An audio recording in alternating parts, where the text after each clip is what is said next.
going to show you where we're going to plant everything. I've drawn up a little plan because the idea is that you shouldn't really plant the same things in the same vegetable bed each year, so you have to kind of rotate them around. I found some old potatoes that were growing because I haven't got any seed potatoes this year, so I'm going to do a little bit of an experiment where I've dug one up from the bed they were in last year, and I'm going to try and cover it up and put it in here. As you can see, all you do to grow potatoes is just have a potato and let it seed. I don't know if this will work, but it's worth a try. Save wasting it. So there we go, got a couple of those potatoes there. Then we're going to move across to the carrots, which, as we saw before, with the tape. So this is going to be interesting to see how this works this year. So I've measured out the tape.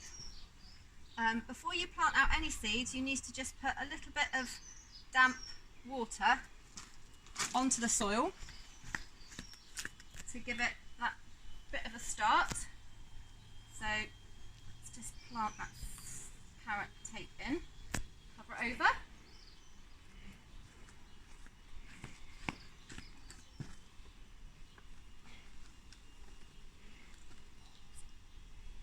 Right, so I've covered up all the carrots, and now I've got the spring onion seeds, which you remember look like that.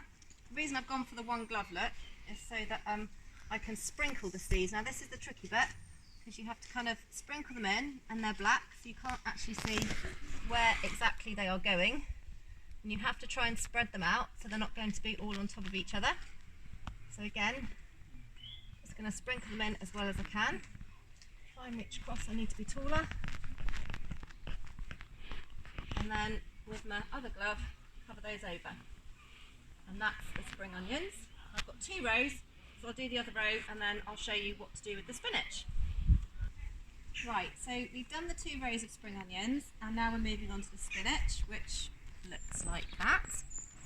I'm only doing 1 row of spinach because I'm the only one that likes spinach in our house, so I'm just going to plant those thinly so that they're nicely spaced apart.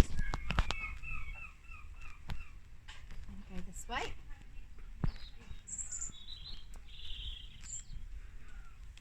And then scatter them across that way and cover them over.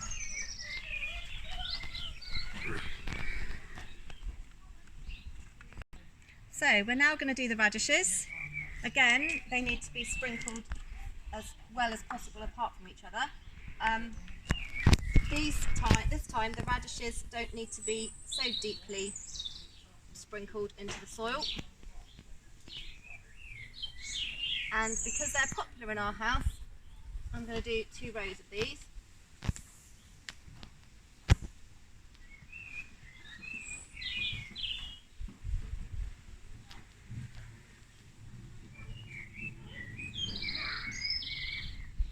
But with radishes and spinach, you can basically, when you've eaten the radishes that have grown, you can then plant up some more in the same place again, so you can have a continuous supply throughout the summer. The next thing I need to do is just give them a light water.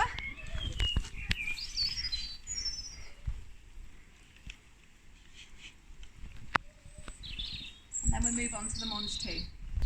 Right, so the mange 2 you plant very differently from the others. It's less of a scattering and you have them spaced out. So the rows are wider that you plant them in, and you actually plant them in like a zigzag pattern. As you can see, I've got one here, one there, going in a zigzag pattern and really quite nicely spaced apart. So that's my first row. I can now cover those over. And they're the ones that look like the peas because they are part of the pea family. So if I move around here, show you I've done a few already. So again, following the zigzag pattern, this one needs to go there, and then the next one goes that way, and then zigzagging across all the way to the end. And then we cover those over as well.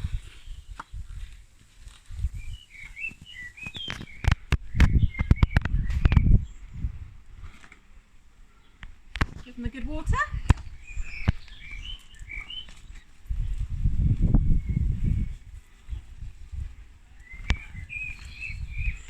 And then this is the bit where we have to be really patient and wait a few weeks or days for something to happen. So I'll keep you updated.